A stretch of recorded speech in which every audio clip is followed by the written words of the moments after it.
I'm one of them. I see a guy jump over the campfire, very hairy guy, and I see a shaman pointing at me across the yellow and orange crackling flames. You don't know it yet, but you're already dead. And I'm like, what are you talking about, man? I'm the most successful guy on this team. 8 years ago, I was a cab driver. Now I'm a millionaire. You're already dead. You just don't know it. And I didn't know what he was talking about, but I couldn't stop thinking about it. And I'd wake up in the middle of the night out of a sound sleep. I'm already dead. I'm already dead. What does it mean? Comes to be New Year's Day, 2009, and I wake up and ask myself a question inspired by that shaman at that campfire. I said, hey, I don't know what it means to already be dead, but what if I was going to die at the end of this year? What if this was going to be the last year of my life? What would I want to accomplish? Hey, this is a quick shout out from one of our awesome sponsors. Check this out. Thank you to Tracy and her team down at Tranquil Turtle Massage in downtown Coeur d'Alene. My wife and I see her and her team every single month for couples massage, and I'm telling you, it is the best thing ever. She specializes in Hanu infusion, Hanu Ashiatsu, Gua Sha, and manual lymphatic drainage. If you need a massage to get you feeling good and relaxed, make sure to reach out to Tracy and her team down at Tranquil Turtle Massage. Also mention that I sent you, and you get 25 bucks off your massage package. Also, check out CDA Brows and Body Ink, where Tracy offers the best tattoo brows and plasma fibroblasting tightening with the first ever Aurora Pro Plasma Tighten machine, not a plasma pen. And don't forget to tell Tracy that I sent you to save 100 bucks on your next tattoo brows or plasma tightening.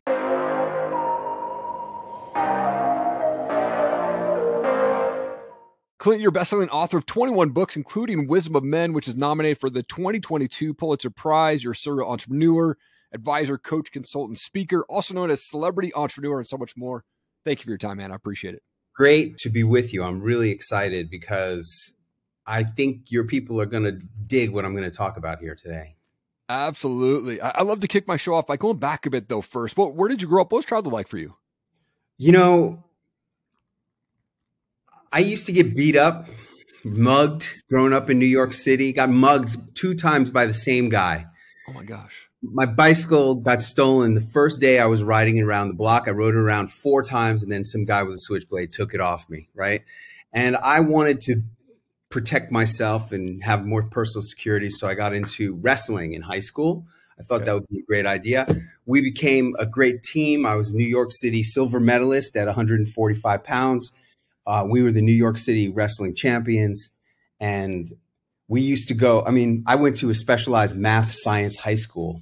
So it was all full of little scrawny nerds and Chinese kids. And we used to go up on the subway to the Bronx and beat up every tough mofo in the Bronx week after week after week to become the New York City wrestling champions. So it was a life of transformation. I wanted to be more. I wanted to be special always in my life. And I think that was partially because my parents were arguing all the time. And I figured out that if I could become special enough, that maybe they would stop arguing. And so what I identified was I wanted to go to the best business school in the world. It was called the Wharton Business School. I looked it up in the encyclopedia. It was a real thing. And when I graduated from Wharton with a 4.0 in entrepreneurship, I went home to get the attaboys. And what happens? My parents erupt into the most giganticest of all arguments. My dad slams the door on his way out of the apartment. I turn to my mom. I go, you know, Mom, the way he resents you all these years, have you been cheating on Dad? And I'm thinking, wow, where did that question come from? I never even thought that in my whole life. Then I'm thinking, what kind of a rude son of a gun asks his mom a question like that? And then I'm thinking, holy cow, why ain't she answering the question? And she says, he's not your real father. Your real father was a doctor at the fertility clinic we went to for 6 years trying to have you, and you look just like that guy. And now I didn't know who I was anymore. I certainly didn't know what I wanted to be when I grew up anymore. So I call up the investment bank on the 87th floor of #1 World Trade Center. That's exactly where the planes went in. Wow. And I said, Mr. Vice President, I appreciate the offer, but I decided I don't want to be an investment banker anymore, even though this is what I've been working for my whole life, really. And what did I do? Naturally, I moved out to Hollywood and started going on auditions, writing screenplays. I wrote 30 screenplays over the course of 13 years. And it helped me to become a very special person in Hollywood. I became the Wharton Business School taxi driver. Come on. That's awesome. That's awesome. I mean, in your new book, Wisdom Men, you tell the story of how you went from taxi driver to work with these global superstars, including 5 U.S. presidents. You know, what was that moment of breakthrough for you when you got out to LA and you start like writing these scripts? What was that moment where you're like, I finally have kind of made it here? And but obviously you continue to improve, but what was that moment? Do you remember that moment where it was kind of like, yeah. Yeah.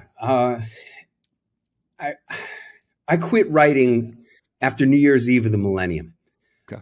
It was 13 years of chasing this dream that was never going to happen. All my friends, my fraternity brothers from college were becoming millionaires and billionaires on Wall Street, hedge funds, investment banking. And here I'm making $500 a week as a cab driver. And I said, it's not worth it anymore. And I quit writing. That was actually the second time I quit writing.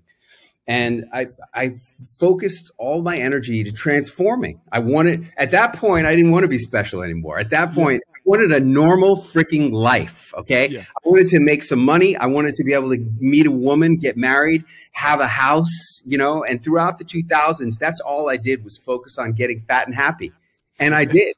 I got to be obese. I got married. I was, 7 years into my marriage. It's on the rocks. And I built a bunch of houses, but I quit writing. And I was at a men's self-help campfire, 18 naked guys dancing around the campfire. I'm one of them. I see a guy jump over the campfire, very hairy guy. And I see the shaman pointing at me across the yellow and orange crackling flames. You don't know it yet, but you're already dead. And I'm like, what are you talking about, man? I'm the most successful guy on this team. 8 years ago, I was a cab driver. Now I'm a millionaire. You're already dead. You just don't know it. And I didn't know what he was talking about, but I couldn't stop thinking about it. And I'd wake up in the middle of the night out of a sound sleep. I'm already dead. What does it mean? Comes to be New Year's Day, 2009. And I wake up and ask myself a question inspired by that shaman at that campfire. I said, hey, I don't know what it means to already be dead, but what if I was going to die at the end of this year? What if this was going to be the last year of my life? What would I want to accomplish? And that question changed my whole entire life. Because I really took it seriously. I said, what if I only had 52 weeks left to live? What would I want to do? And the first thing I said was, I got to write my book about what I learned at Wharton that helped me to become successful as a businessman once I stopped chasing the dream of being a movie star and a writer. And I wrote that book. It was called What They Teach You at the Wharton Business School. And I self-published on Amazon and waited for the sales. All 8 sales rolled in the first year. And then I saw a mentor. His name was Jack Canfield. Jack, how do you sell $500 million chicken soup for the soul books? You got to become famous, Clint. You got to go on TV, on radio. You got to make these people think you're somebody special because people don't buy books from nobodies. Yeah. As nice as you are, you got to be somebody special. So I started going on TV. Long story short, my 57th TV appearance was after 3 years of pursuing this dream of being able to become somebody in the eyes of customers and prospects. My 57th appearance was with Brooke Shields and Willie Geist on the Today Show, Studio 1A at 30 Rockefeller Center. And they go, Clint, you ask yourself a great question every year. What's that question? I said, ask yourself, if this was going to be the last year of your life, what would you want to accomplish? Because that's been my superpower. That one question took me all the way from obscurity to the Today Show, sitting 6 feet away from Brooke Shields. And then she goes, you talk a lot about being comfortable outside of your comfort zone. I said, yeah, life begins where your comfort zone ends. She goes, that sounds scary. It is. And I said, when it's scary is when it's great. And I really, really mean that. That's another one of my guiding life philosophies. When every time it gets really scary, it becomes amazing. Yeah. Oh man, so good. So good. Now with this book, what can readers expect to get out of Wisdom of Men, man? Well, I've met a million international superstars, 5 presidents of the United States. And I pretty much have asked all of them and wrote about it. The Wisdom of the Men is not so much about what they say, but it's about how did I get to meet all these people? And this is one of my strategies. If you're an author, a speaker, a coach, any kind of expert, consultant, advisor, you got to become somebody special if you really want to have impact, influence, and income. And the fastest, cheapest, best, most powerful way to become somebody is to have lots of famous friends. And that is what I've done. And that's what I've revealed, the secrets of all of that. How do you do that in my book, Wisdom of the Men? So, for example, Mike Tyson, I talk a lot. The night I met Mike Tyson, that was the night of the big shooting in Las Vegas where they had concert that got exploded by assassins' bullets. Yeah. And, you know, I asked Mike Tyson, hey, champ, what's the most important thing you ever learned? And he said, stay humble. Right? Come on. I love that, dude.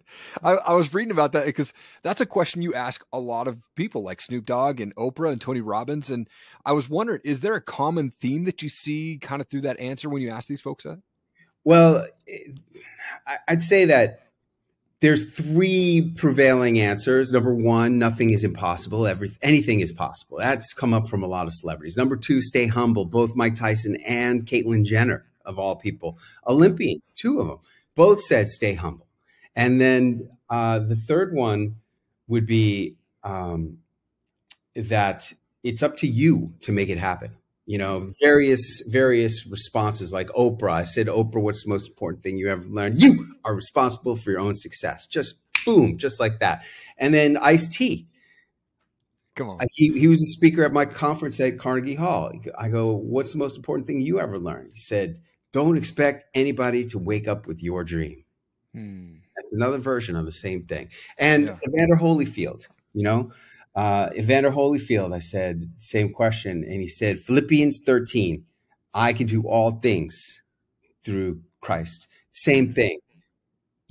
And nothing is impossible. Hey, this is a quick shout out from one of our awesome sponsors. Check this out. Look, I wanted to tell you about a company I've been working with. They are amazing. If you are a podcaster, a motivational speaker, or a podcast host, and you're absolutely crushing it, you need to be featured in Newswire Magazine. Newswire Magazine is a cutting-edge business publication that shares stories of entrepreneurs, business leaders, and other high achievers who are crushing it in life and in business.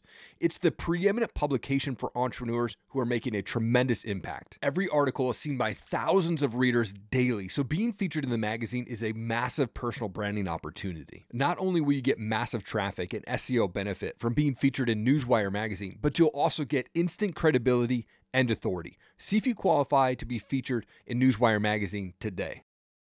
See, these are the recurring things. Jimmy Carter, you know, another variation on that.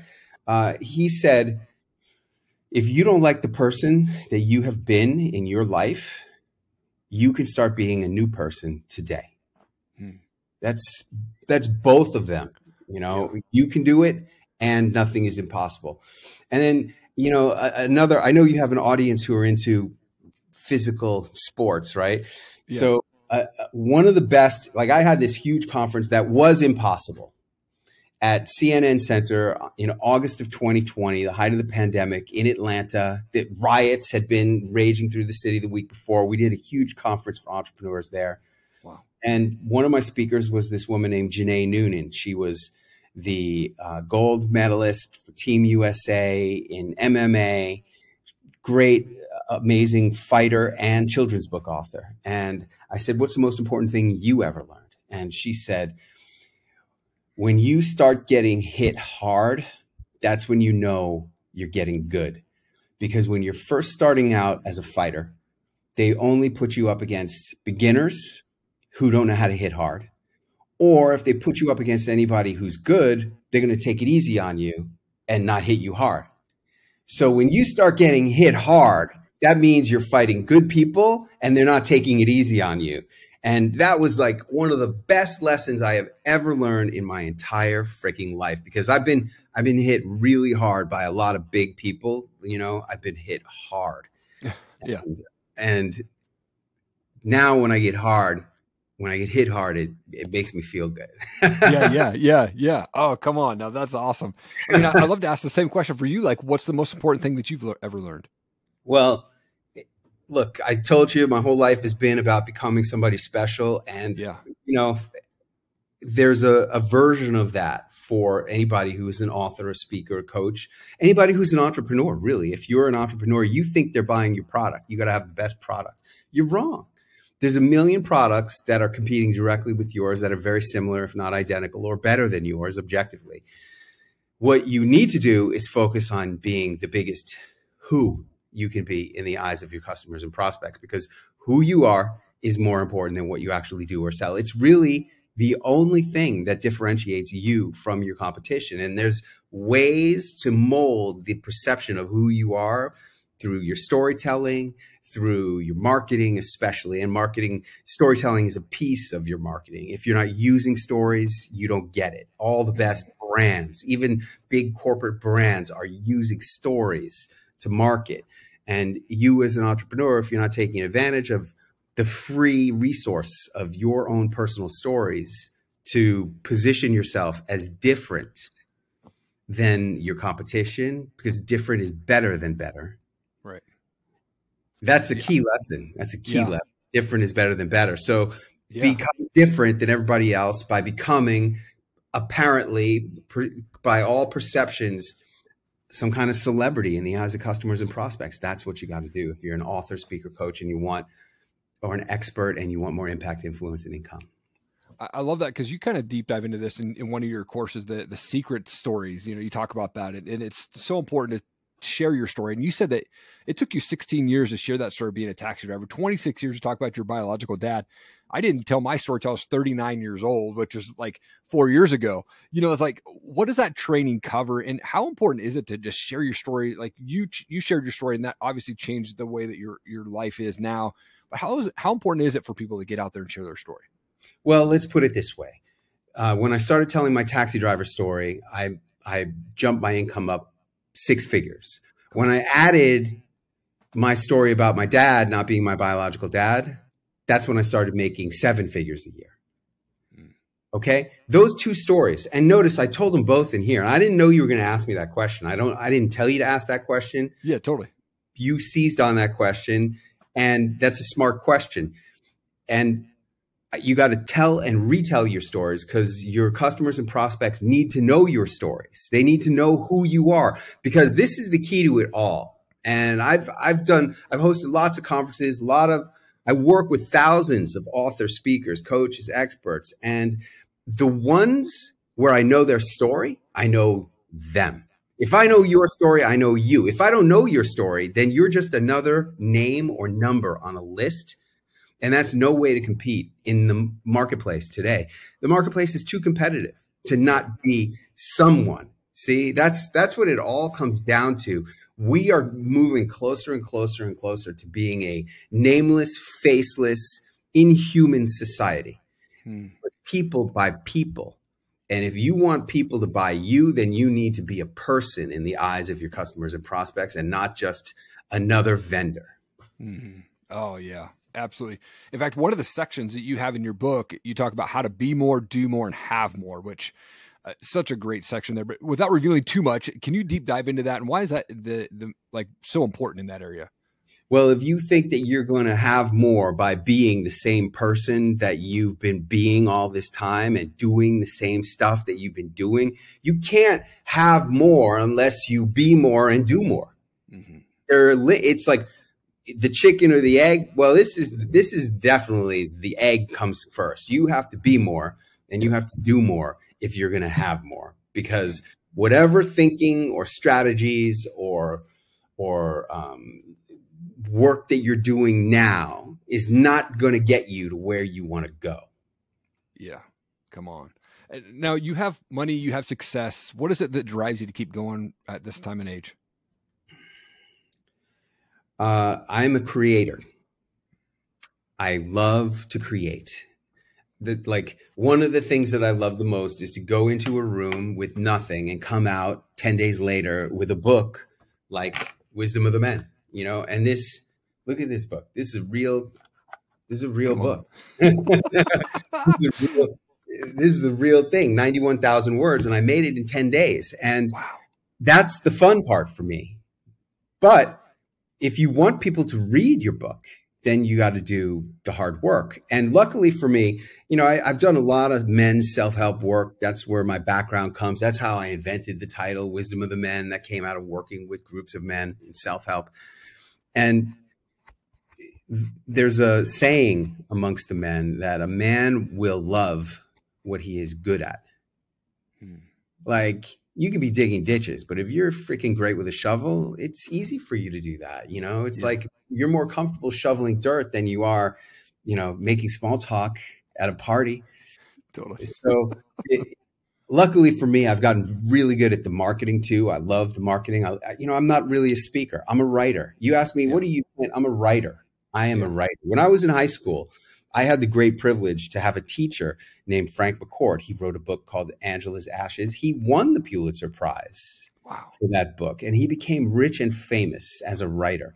And he inspired all of us to want to be writers. I took his creative writing class in high school, and ever since then, I've been a writer. And I'm not really a speaker, but I've become a speaker in order to promote the books, because 13 years of chasing the Hollywood dream taught me that if I don't make it happen, it ain't gonna happen. I need to be the one to make it happen. And being a speaker is an essential part of being a writer, because you need to do the marketing to get people interested in buying the book. I mean, you would think that a book all about Jimmy Carter, George Bush, Bill Clinton, Joe Biden, Donald Trump, Mick Jagger, Mike Tyson, Buzz Aldrin, Dr. Oz, Eli Manning, Patch Adams, Mean Joe Green, Halston, Grant Cardone, Ringo Starr, Tim Ferriss, Isaac Mizrahi, Joel Osteen, John Travolta, Robert Downey Jr., Dr. Drew, Dr. Oz, all these people, you think that would be enough, but these books don't sell themselves. I need to go out and spread the word and let people know that if you want the wisdom of all of these men and all the things that I've learned in the process of meeting them, then you need to get the book or the Audible. The Audible is really great. I read it myself. I checked into a hotel for 3 days in Las Vegas and came out with an Audible that is fantastic. And, crack off a credit and get the Audible. There we go. Come on, that's amazing. I love to finish my show with a fun question. I'm a big music guy. What type of music do you like to listen to, or is there a favorite band of yours? Okay, if I go on the Newlywed Game or any kind of quiz show with my wife, and they ask her the question, what is your husband's favorite kind of music? She will tell you this exact answer.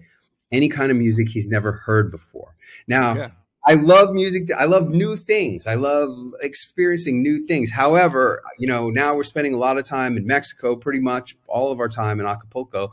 And I love listening to Mexican music. It's been a real voyage of discovery, like learning about Mexican culture and music. And I'm really loving it. Like, I just watched the whole, 3 seasons of Luis Miguel on Netflix, because he's like the hero of Mexican music. I love Luis Miguel. If I could meet Luis Miguel, like you say to me, is there any one person that you really want to meet at this point in your life? It's Luis Miguel. Okay. That's awesome. So good. Well, hopefully that's awesome, man. Clint, you're such an absolute world changer, man. Thank you so much for taking time out of your day and jumping on and sharing your story, man. I think you're an absolute, like I said, world changer. I'm excited for this book. I just ordered it, so I'm excited to get into it, man. And again, thank you for taking time. Truly honored to have you on, man. Hey, man, make it happen. Hey, thank you so much for checking out the show today. I really appreciate you taking the time out of your day to take a listen or a watch. It's truly an honor to be able to speak with such amazing guests, and I hope that they've made an impact on your life in some way, shape, or form. And you could do me one big favor that would be huge. Click that subscribe button, and then second favor, hit that share button. Thank you so much for taking the time. I appreciate you. Keep changing the world. I believe in you.